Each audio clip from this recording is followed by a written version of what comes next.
Hello everybody, TechManPat. Hope you are well. Today we're going to be building a budget gaming PC, something I did a little while back. I really enjoyed, kind of like a computer to play old games. Right now this is going to be the 1080p King, and I'm going to do another video that's going to be more about the 4K gaming machine. So let's start off with that one. I was so excited because some of the parts that we're going to check out today I actually got to review, so that review is coming soon, and I'm going to talk about that build, or this build that we're doing today, in that review. So that'll give you more context why I chose this card, and we're also going to be reviewing the performance of it, but you're going to get a bit of a, I suppose, almost spoiler about it. But let's just keep it at the build. We're going to try and build a gaming computer that can play all the games right now at 1080p and also at 1440p, but I wanted to make sure that I leave the sort of the higher resolutions till later, because we want to hit high frame rates at the highest settings. So we've got, we're going to jump on PLE today, and we're going to start with the CPU. Now, obviously the CPU is probably the most important part, and in researching over time, I found that the AMD is the best budget CPU lineup for gaming builds. So we're actually going to go with a specific type of CPU, or the 3300, well, not the STRX, not the Threadripper. Where CPU's AM4, so it's the AM4 type, and we're going to go with the 3300X. Now this is 205 Australian dollars right now. We're going to add that to cart. It is a, well, let's have a look at it. It's got a 4-core. It is 3.8 gigahertz. It does boost a little bit higher. It has one of the best performing mid-range CPUs, and this will basically, what we're trying to do here is that we're not trying to get really high speeds of the CPU. We're just trying to make sure that the GPU doesn't bottleneck, and this will definitely do it. It also has a fairly low TDP at 65 watts, which will mean that our power supply doesn't have to be overly dramatic.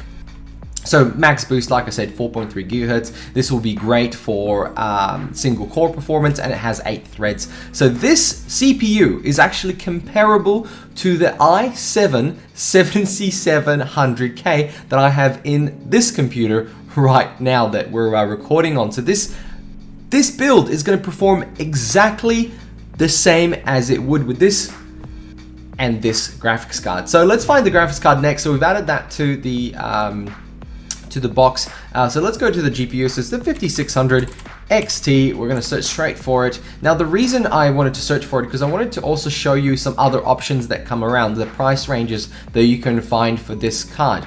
Now at the moment, this Radeon thick one, thick. So this card has 6 gigabytes of RAM, and at the moment it's going for $509, but you have to pre-order it, or rather back order it. So at the moment, next one up would be $589, and also out of stock. It's so popular, it might be hard to get, but if you're really short on money, you can wait. Or you can just go and pay, $620. It's in stock in the Eastern States over here, on $645 over here. The difference between these is very minimal. I would suggest just going for it and waiting for this one because the price is so much better. Here's an example of the difference between the $620 version and the $500 version. It's about 10%, actually less than 10%, and it also depends on the games. Some of the differences are a little bit bigger, like the Resident Evil 3 game in this graph, but the difference is fairly minor, and you could potentially overclock to get that higher updated BIOS speed. It is the 2-fan design comparably to this one, which has the 3-fan design.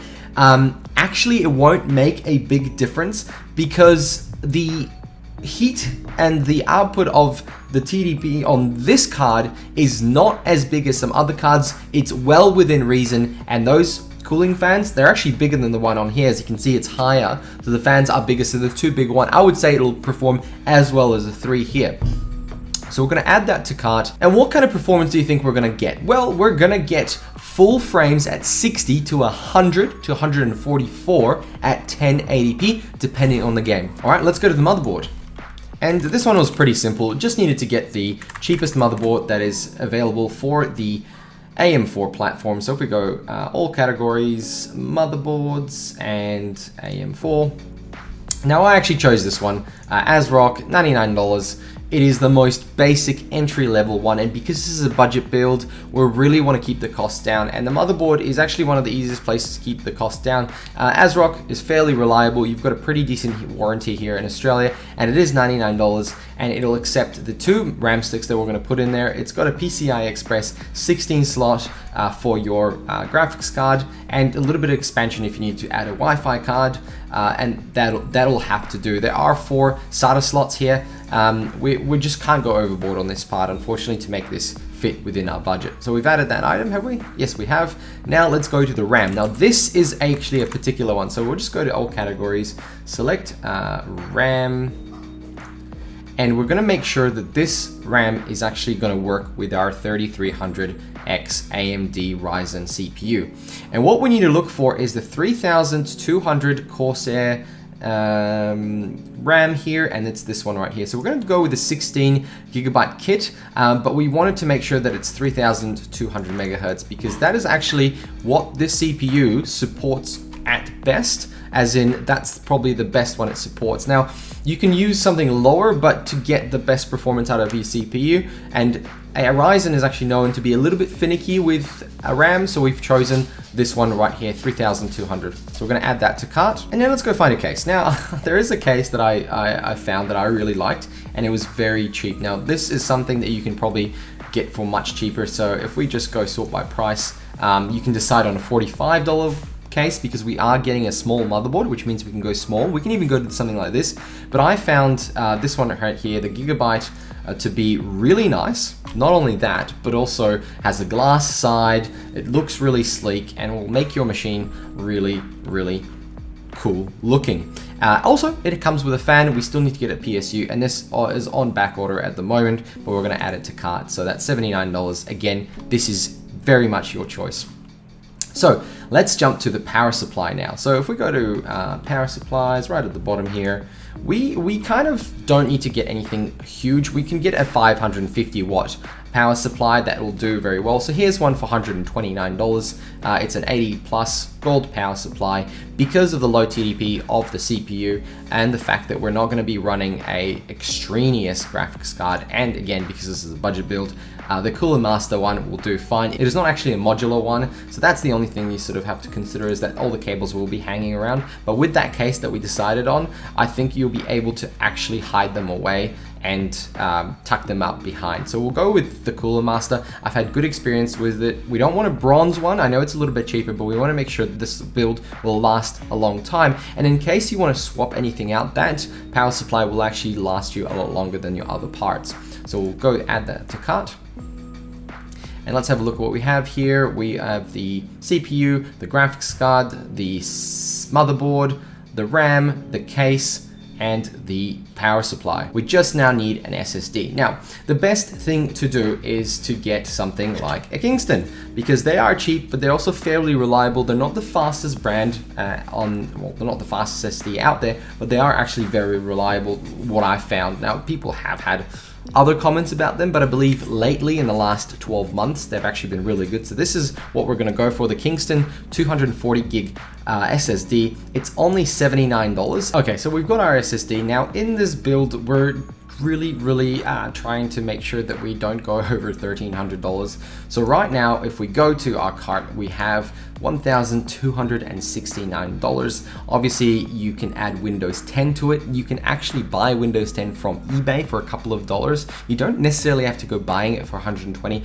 I'm not including Windows in this because some people might actually be upgrading from an older computer. So there's some parts you can also bring through. This is my idea of a perfect budget build that I would suggest to anybody who wants to start playing games on a computer. You obviously need a monitor and mouse and keyboard. Now, because we are trying to aim for the highest quality at 60 frames, this build will actually achieve that, and we won't necessarily need to buy a high refresh rate monitor. But if you want to go for that, you can put some of your budget into there. This is, in my opinion, a perfect gaming machine for your kids, 15, 16-year-olds that are just sort of getting into it. One thing I would suggest you can also do is add a 1 terabyte storage drive like this Seagate Firecuda one. It's a compute drive. It is a bit faster than normal drives, and it is, it's good. pretty good quality. It'll last a long time. It's about $99 for 1 terabyte. So it depends if you want to add more storage. Now, most games that are really, really big, like let's say Red Dead Redemption, which is almost 100 gigs, actually it's over 100 gigs, that will run perfectly on this machine as I've tested. And that review is coming out soon, later on in this week. You will notice that the performance of that game is locked in 60 frames, 1080p, everything maxed out. It was fantastic. So one change I will do that will bump this up in regards to cost a little bit is change that Kingston to a 480 gig hard drive just on that basis. So if we go back to here and we go to SSDs, so if you can stretch your budget out a little bit more, we can go to this 480 gigabyte. I would suggest you do that. So let's have a look where we're at. It is $9 off. That's why I sort of made it a little bit, if you want to. But I think at 1,309, this is such a good build. I would be more than happy to recommend this to anyone starting out to not only want to learn to build their own computer, but want to game some of the top AAA games at 1080p. Remember, once you go up to 1440p or 4K, you need triple or quadruple the amount of performance to achieve high and 60 frame rates. And some people don't necessarily care that much for resolution, especially when you're sitting in front of a computer, because you're so close to the actual screen, and especially if it's not a big screen and you're on a budget, you will not notice, but you will notice the downgrade of 60 frames to 30 or anything that jumps up and down. The quality will be really good. The resolution will just be at 1080p. And if you're sitting in front of a TV, that's where the high resolutions come in great from consoles. They should certainly be hitting 4K at 60 frames because you're so far away the TV. TVs are usually much bigger than a monitor. That's why I think this is one of the better builds. And obviously it does cost a lot more than a actual console, but